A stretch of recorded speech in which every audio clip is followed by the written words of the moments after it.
जय हिंद दोस्तों, मैं निर्भय आपका एक बार फिर से टेक्पी चैनल में स्वागत करता हूं। दोस्तों आज की इस वीडियो में मैं आपको बताऊंगा कि JSX क्या होता है आखिर रिएक्ट के अंदर। जैसे कि मैंने अपनी पिछली वीडियो में मैंने आपको बताया था कि हेलो वर्ल्ड के प्रोग्राम अगर आप लिखना चाहते हैं रिएक्ट के अंदर तो आप किस तरीके से लिख सकते हैं, और उसी प्रोग्राम के अंदर एक टर्म आई थी हमारी जो थी JSX, जिसके बारे में मैंने आपको बोला था कि अपनी अगली वीडियो में बताऊंगा। तो आज की इस वीडियो में हम वही जानेंगे। तो दोस्तों अगर आप इस चैनल पर पहली बार आए हैं या फिर इस वीडियो को पहली बार देख रहे हैं तो कृपया इस चैनल को सब्सक्राइब कर दीजिए, क्योंकि मैं समय समय पर आपके लिए ऐसे ही वीडियोस लाता रहता हूँ। तो दोस्तों बिना कहीं समय बर्बादी के अब वीडियो स्टार्ट करते हैं। सबसे पहले आपको अपने सिस्टम में टेक्स्ट एडिटर या फिर कोई IDE ओपन करनी होगी। मेरे पास टेक्स्ट एडिटर है विजुअल स्टूडियो कोड, तो मैं उसी को ओपन कर लेता हूँ। ओपन करने के बाद आपके सामने इस तरीके की विंडो ओपन हो जाएगी। इसके बाद अगर आप मेरी वीडियोस को फॉलो कर रहे होंगे तो आपके पास एक प्रोजेक्ट ऑलरेडी बना हुआ होगा जो मैंने आपके सामने बनाया था, क्रिएट रिएक्ट ऐप और प्रोजेक्ट नेम के कमांड के साथ। तो उसे आपको ओपन करना है। उसके लिए आप फाइल में जाएंगे। फाइल में जाने के बाद आपको ओपन फोल्डर पर क्लिक करना है। ओपन फोल्डर पर क्लिक करने के बाद आपको उस लोकेशन पे जाना है जिस लोकेशन पे आपने वो प्रोजेक्ट बनाया था। तो हमारा जो प्रोजेक्ट का नेम था वो था यूट्यूब रिएक्ट। मैं इसको सिलेक्ट करता हूँ, सिलेक्ट फोल्डर पे क्लिक कर देता हूँ। जैसे ही आप सिलेक्ट फोल्डर पर क्लिक करेंगे तो आप देखेंगे इस टेक्स्ट एडिटर के ऊपर यहाँ पर उस प्रोजेक्ट का नाम साथ में आ जाएगा। ऊपर से टर्मिनल पे भी यहाँ पर वही लोकेशन ओपन हो जाएगी जिस लोकेशन पे आपका वो प्रोजेक्ट होगा। मैं टर्मिनल को फिलहाल क्लोज करता हूँ और आप यहाँ देखेंगे कि एक्सप्लोरर नाम से यहाँ पर एक सिंबल है, एक आइकन है। जैसे आप इस पर क्लिक करेंगे तो ये फोल्डर की पूरी डायरेक्टरी यहाँ पर ओपन हो जाएगी। देखेंगे project name react YouTube react है। इसके आपको आज मैं आपको JSX बताऊंगा, तो इसके लिए आपको सोर्स में जाना है और सोर्स में आपको एक फाइल क्रिएट कर लेनी है जिसका नाम मैं यहाँ पर लिख देता हूँ टेस्ट, और उसे आप एक्सटेंशन JS भी दे सकते हैं या JSX भी दे सकते हैं। क्योंकि आज मैं JSX के बारे में पढ़ाना चाह रहा हूँ तो आप JSX भी कर सकते हैं, कोई ज़्यादा फर्क नहीं पड़ता है। JSX करने के बाद आपको यहाँ पर इंपोर्ट करना होता है सबसे पहले रिएक्ट, जो मैंने आपको पिछली वीडियो में बताया था। सो मैं फंक्शन क्रिएट करता हूँ। फंक्शन का नेम लिख देता हूँ मैं यहाँ पर टेस्ट, ठीक है, और फंक्शन को बॉडी यहाँ पर लिख देता हूँ। फंक्शन के अंदर एक रिटर्न होता है, आपको पता ही है कि हम फंक्शन को रिटर्न करते हैं। तो इस रिटर्न के अंदर हम कुछ लिखना चाहते हैं, जैसे कि हमने लिखा H1 टेस्टिंग JSX, ठीक है। अभी चलेगा तो ये अभी नहीं चलेगा क्योंकि हमें इस फंक्शन को एक्सपोर्ट भी करना होगा और उसके बाद इंपोर्ट भी करना होगा। सो आप एक्सपोर्ट नीचे भी कर सकते हो और एक्सपोर्ट ऊपर भी कर सकते हैं। तो पहले मैं नीचे करके दिखा देता हूँ। आपको लिखना होगा एक्सपोर्ट डिफ़ॉल्ट वो है जो भी इसके बाय डिफ़ॉल्ट जो भी चीज़ यूज़ हो रही है इस फाइल के अंदर वो ऑटोमेटिक एक्सपोर्ट हो जाएगी। जैसे कि कुछ रिएक्ट के कंपोनेंट्स हैं और जो हमने एक्सपोर्ट लिखा है वो लिखा है जो हमने ये फंक्शन बनाया उसके लिए। सो डिफ़ॉल्ट भी होंगे और अपना जो भी आपने बनाया हुआ वो भी एक्सपोर्ट हो जाएगा। और आपको फंक्शन का नेम लिखना है जिसका नाम है टेस्ट, और यहाँ पर आप सेमीकोलन लगाना चाहते हैं लगा दीजिए, नहीं कोई फ़र्क नहीं पड़ता है। यहाँ पर हमारी कर्ली ब्रैकेट मिस हो गया तो इसलिए वो एरर दे रहा था, ठीक है। तो इस तरीके से आप लिख सकते हैं। इसके बाद आप इसे सेव कर सकते हैं। अगर आप एक्सपोर्ट डिफ़ॉल्ट यहाँ नहीं लिखना चाहते तो आप इसे यहाँ से कट कीजिए और इस फंक्शन के आगे जाके पेस्ट कर दीजिए। ये भी सेम ही काम करेगा। अब आप इसे Ctrl S से सेव कीजिए। अब आपको इसे इंपोर्ट करना है एक फाइल में जिसका नाम है app.js। सो आप app.js को ओपन कर लीजिए। मैं साइड में ओपन कर लेता हूँ। यहाँ पर आपको उस फाइल को इंपोर्ट करना होगा। सबसे पहले आपको यहाँ लिखना होता है इंपोर्ट, उसके बाद आप लिखेंगे फ्रॉम सिंगल कोट्स के अंदर। अगर आपको उसी डायरेक्टरी के अंदर जाना है, देखेंगे आप यहाँ पर जो डायरेक्टरी हमारी सोर्स फोल्डर के अंदर, इस फोल्डर के अंदर app.js भी और test.jsx भी है। सो अगर आपको उसी में जाना है तो आपको डॉट के साथ स्लैश लगाना होता है। सो वो करंट फोल्डर को डिनोट करता है।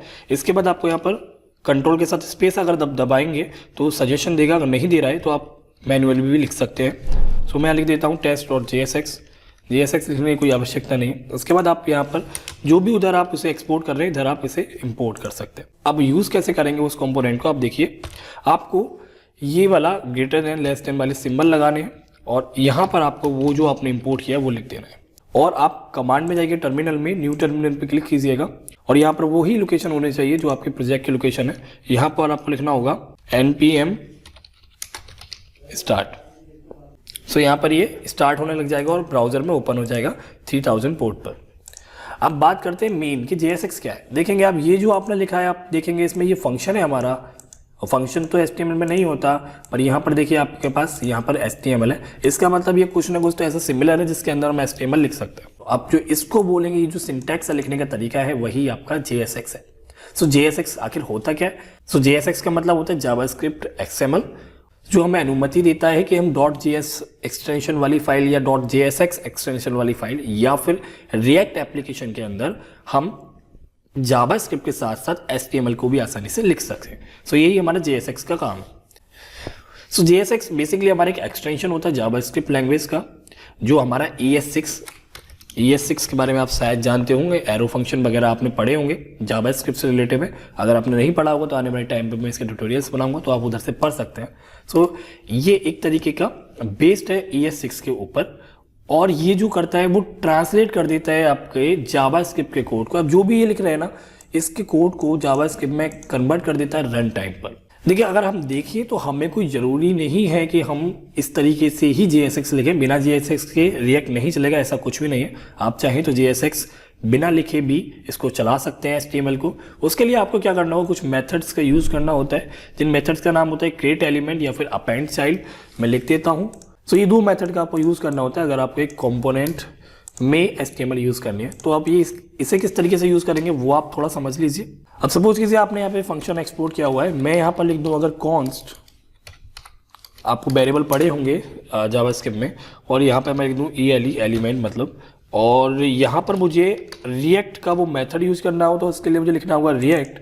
और अगर आपके पास यहाँ पर ऑटोमेटिक नहीं आता या फिर आप नहीं लिखते हैं, मैं हटा देता हूँ, तो आपको यहाँ पर रिएक्ट के साथ डॉट लिख के उस मेथड को कॉल करना है जिसका नाम है क्रिएट एलिमेंट।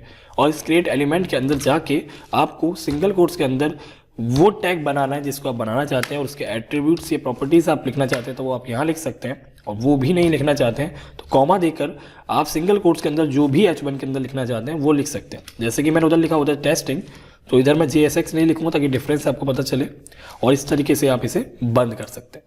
तो जब आप जहाँ भी ELE को कॉल करेंगे, हम ELE को कॉल करते हैं तो हम ELE को रिटर्न कर रहे हैं तो हमारा वही डाटा रिटर्न होना चाहिए। सो हमारे वो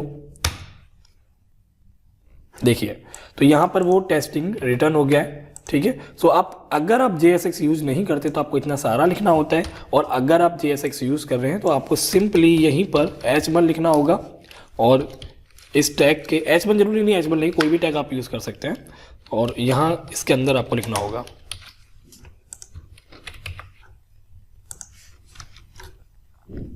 ठीक है। सो बेसिकली आप छोटी सी डेफिनेशन बोल सकते हैं, JSX converts HTML tags into react element. अच्छा, अगर एक्सप्रेशन आपको लिखनी है तो आप वो भी लिख सकते हैं JSX के अंदर। HTML के साथ में अगर आप एक्सप्रेशन यूज़ करना चाहते हैं तो वो भी कर सकते हैं। जैसे कि अगर यहाँ पर नंबर देना चाहते हैं, जैसे कि अगर यहाँ पर लिखना चाहते हैं 1 + 1 = 2, सो ये 2 आएगा, तो ऐसा नहीं होगा, 1 + 1 ही आएगा। पर अगर आपको 1 + 1 2 करना है, जावास्क्रिप्ट को यूज़ करना है, एक्सप्रेशन बनाना है, तो आपको इसे कर्ली ब्रैकेट के अंदर लिखना होगा, तो ये 1 + 1 2 चलेगा इस बार। ये देखिए, तो सिंपल बात ये है कि अगर आपको एक्सप्रेशन लिखनी है जावास्क्रिप्ट की HTML टैग के बीच में, तो आपको कर्ली ब्रैकेट का यूज़ करना होगा। अच्छा, एक चीज़ और मैं आपको बता दूं, जैसे कि अगर ये H1 आपने लिखा और आप एक और H1 लिखते हैं और यहाँ कुछ भी लिखते हैं, तो ये क्या ये चलेगा? तो ये नहीं चलेगा, ये एरर होगा। और ये देखिए एरर क्या दे रहा है, JSX element must be wrapped in enclosing tag. ये बोल रहा है कि अगर एक से ज़्यादा टैग्स है तो आपको उसे कोई एक पेरेंट टैग के अंदर ही लिखना होगा। तो उसके लिए हम यहाँ पर डिव यूज़ करते हैं, और डिव के अंदर हम ये सारे टैग लिख देते हैं, ताकि हमारा रिटर्न तो एक ही टैग हो रहा है। कौन सा हो रहा है? वो डिव टैग हो रहा है, और डिव के अंदर हमारे सारे चाइल्ड एलिमेंट है। सो अगर हमें मल्टीपल टैग्स लिखने हैं तो हमें उसे किसी एक टैग के अंदर लिखना होगा, क्योंकि JSX एक जो पेरेंट टैग होगा उसी को ही रिटर्न करेगा। ठीक है, सो अब ये चल जाएगा।